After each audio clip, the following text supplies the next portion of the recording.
O naufrágio do RMS Titanic em 1912 foi um dos acontecimentos mais trágicos que aconteceram no início do século XX, que resultou na morte de 1.498 pessoas. Mas pouca gente sabe sobre o naufrágio do SS Sultana, ocorrido 47 anos antes, que foi responsável por tantas mortes quanto o Titanic, só que com menos alarde. A história da tragédia do Titanic você já conhece. Naquela época, teve uma repercussão tão grande quanto o próprio navio, dado o fato de ser sua primeira viagem que faria entre Southampton, da Inglaterra, e Nova York, nos Estados Unidos. No trajeto, o transatlântico, que foi considerado inafundável pelo vice-presidente da Companhia Marítima Mercantil Internacional, Philip Franklin, teve a infelicidade de chocar-se contra um iceberg, que perfurou o casco do Titanic e selou seu destino naquela trágica noite.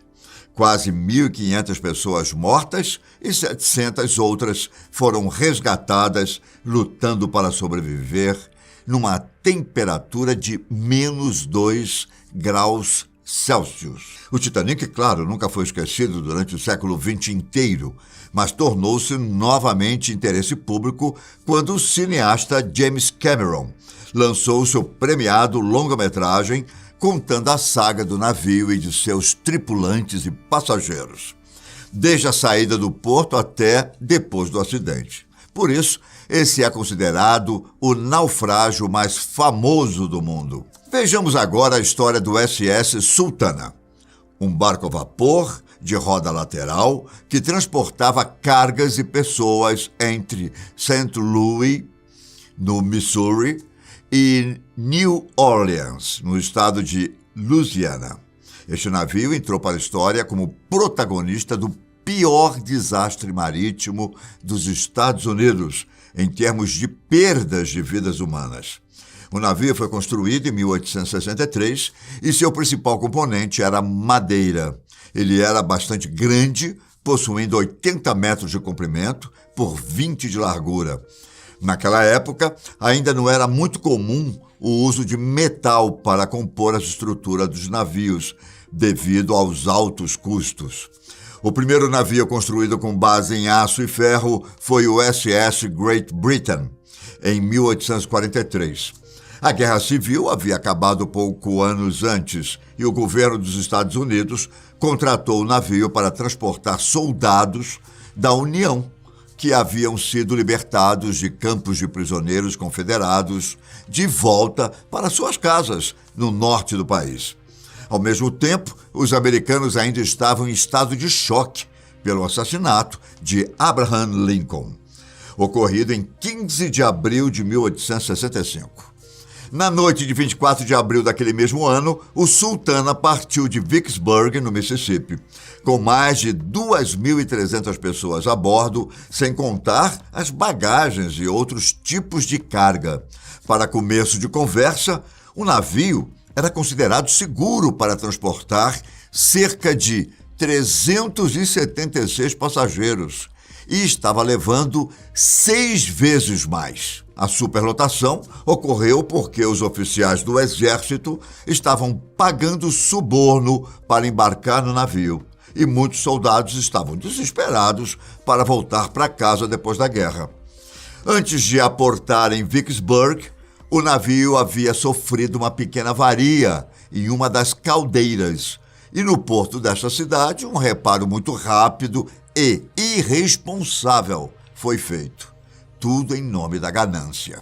O fato é que, apesar da limitação de peso da embarcação, seu capitão, Jason Mess Mason, não queria deixar nada para os concorrentes, então superlotou seu navio como pôde.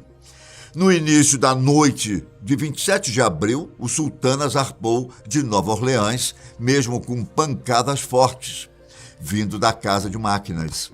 Por volta das 2 da madrugada, no rio Mississippi, já próximo à cidade de Memphis, Tennessee, uma das caldeiras do navio explodiu. A explosão foi devastadora e destruiu uma parte significativa do casco, matando 400 pessoas instantaneamente. Além disso, o vapor quente e a água fervente causaram ferimentos terríveis em muitos passageiros. O navio, como era feito de madeira, se transformou em uma tocha ardente em questão de minutos. As circunstâncias colaboraram para o incrível número de mortes que viriam a ocorrer. Muitos dos soldados a bordo já estavam debilitados pela guerra e pelas condições dos campos de prisioneiros. Além disso, o rio Mississippi estava transbordando devido às fortes chuvas da primavera, tornando a sobrevivência na água extremamente difícil. A temperatura da água não foi o maior problema, como ocorreu com os passageiros do Titanic, mas sim as condições da cheia, que provocam correntezas violentas. Muitos dos sobreviventes saltaram na água na tentativa de fugir do incêndio, mas acabaram se afogando e desaparecendo no fundo do rio. Muitos acabaram sendo capturados por enormes crocodilos. Estima-se que entre 1.400 a 2.000 pessoas morreram no desastre do Sultana, embora o número exato de vítimas nunca tenha sido confirmado. A tragédia recebeu pouca atenção na época, devido à recente morte do presidente Abraham Lincoln, ao assassinato de John Wilkes Booth e ao fim da guerra. No entanto, o desastre do Sultana destaca as consequências trágicas da superlotação e das condições precárias de segurança dos navios da época.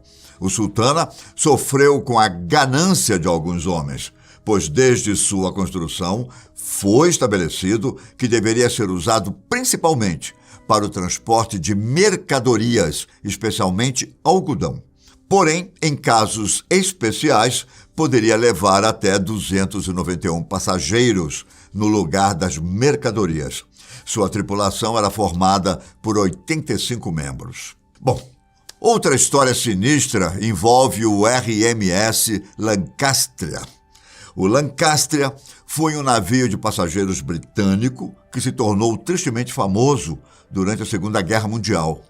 Ele foi construído em 1920 e, originalmente, servia como um transatlântico de luxo sob a bandeira da Cunard White Star Line. No início da guerra, o Lancastria foi convertido para ser usado como um navio de transporte de tropas e evacuação. Em 17 de junho de 1940, durante a evacuação de tropas aliadas da França, o navio estava ancorado próximo à costa da cidade francesa de Saint-Nazaire. Naquele dia, a região estava sendo atacada pela aviação alemã. O Lancastria se tornou alvo de um ataque aéreo alemão enquanto estava embarcando tropas civis e refugiados que tentavam escapar das forças alemãs. Vários aviões da Luftwaffe lançaram bombas e torpedos contra o navio, que rapidamente começou a afundar. O naufrágio do Lancastria foi uma tragédia imensa. Estima-se que mais de 4.000 pessoas estavam a bordo no momento do ataque. O número exato de mortos é incerto, devido à falta de registros precisos e ao fato de que muitos passageiros não foram oficialmente registrados. No entanto, estima-se que entre 3.000 e 4.000 pessoas tenham perdido a vida no naufrágio, tornando um dos maiores desastres marítimos da história. Após o afundamento, o governo britânico impôs uma censura estrita sobre o incidente, com o objetivo de evitar o abalo da moral pública durante os conflitos. A notícia do naufrágio do Lancastria só foi divulgada publicamente em 1945, após o fim da guerra. Ao contrário do Sultana, que é lembrado por muito poucos, até mesmo por poucos americanos, o naufrágio do Lancastria é lembrado como uma das maiores tragédias marítimas do Reino Unido. Embora tenha recebido menos atenção em comparação com outros eventos da Segunda Guerra Mundial, o incidente teve um impacto significativo sobre os esforços de guerra e deixou uma marca duradoura nas memórias daqueles que perderam entes queridos na tragédia. O período da Segunda Guerra Mundial marcou, sem dúvida, a época dos naufrágios mais mortais do século XX. Contudo, a maioria deles foi causada por ataques aéreos, submarinos e até mesmo de outros navios de guerra. Situações tristes, sem dúvida, mas que, infelizmente, fazem parte dos conflitos armados. Bom, saindo do âmbito militar e voltando ao civil, recentemente, um acidente ocorrido com um navio de transportes senegalês na costa de Zâmbia, na África, deixou pelo menos 1.863 pessoas mortas. O MV Lejula era um tipo de balsa que transportava não só cargas, como também passageiros e até automóveis. Na noite do naufrágio, o navio estava superlotado, com muito mais passageiros a bordo do que sua capacidade permitia. As causas exatas do naufrágio do MV Lejula não foram totalmente esclarecidas, mas acredita-se que uma combinação de fatores tenha contribuído para o desastre. Além da superlotação, o navio também estava em más condições de manutenção. Relatos sugerem que as comportas do navio foram deixadas abertas, tornando-o vulnerável à entrada de água. Bom, como vimos, histórias de tragédias na água não faltam, não é? São centenas de relatos encontrados em diversas fontes e, infelizmente, na maior parte das vezes, os acidentes são causados por fatores como falta de responsabilidade, descompromisso e ganância de homens que conseguiram entrar para a história como uma mancha escura na vida de muitas famílias. Bom, é isso. Obrigado por assistir e até a próxima. Tchau.